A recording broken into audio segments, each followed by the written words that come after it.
WhatsApp guys, చాలా రోజులైంది. ఒక గుడ్ న్యూస్ తోటి వచ్చిన చాలా రోజుల తర్వాత. So Canada PM India tour వేస్తుండే కదా, దాంట్లో కొన్ని కొత్త విషయాలు అనౌన్స్ చేసిండాడు. అది స్టూడెంట్స్కి చాలా హెల్ప్ అవుతున్నాయి. మొత్తం డీటెయిల్స్ ఇంకా వాళ్ళు అఫీషియల్గా వెబ్సైట్లలో ఇట్లా పెట్టలేదు, కానీ చాలా యూనివర్సిటీస్ తోటి పార్ట్నర్షిప్లు చేయడము, ఇండియాలోని యూనివర్సిటీస్కి, కెనడాలో ఉన్న యూనివర్సిటీస్కి ఇట్లా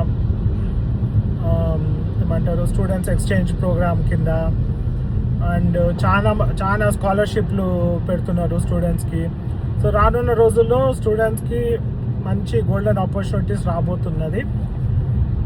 డీటెయిల్స్ అన్నీ నేను కొంచెం రీసెర్చ్ చేసి నాకు ఎట్లా తెలుస్తుంటే నేను అట్లా వీడియోలలో పెడుతుంటా, ఫాలో అవుతుండండి. ఇది చాలా ఏళ్ళ తర్వాత స్టూడెంట్స్కి మంచి గుడ్ న్యూస్ ఇది యాక్చువల్గా. ఎందుకంటే రీసెంట్ టైంలో అసలు ఇమిగ్రేషన్ అనేది మొత్తం బంద్ అయిపోయింది. స్టూడెంట్స్కి అందరినీ వీసాలని రిజెక్ట్ చేయడము, వర్క్ పర్మిట్లు రాకపోవడము, పిఆర్లు రాకపోవడము, చాలామంది ఇండియాకి వాపస్ వెళ్ళిపోవడము, చాలా ప్రాబ్లంలు అయినాయి.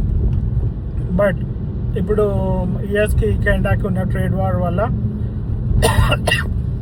ఈ కెనడియన్ పిఎం ఏం చేస్తున్నాడంటే అన్ని వేరే కంట్రీస్ తోటి టైఅప్స్ కోసం ట్రై చేస్తుండే, అందులోనే ఇండియాకి వచ్చిండు.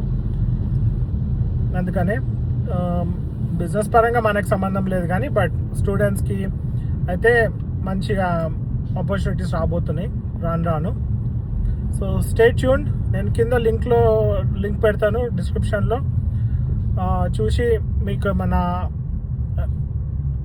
అర్థమైతే చెప్పండి, లేకుంటే నేను కూడా కొంచెం రీసెర్చ్ చేసి ఎట్లా వర్కౌట్ అవుతుంది ఏంటి అనేది నేను రానున్న వీడియోస్లో పెడుతుంటా.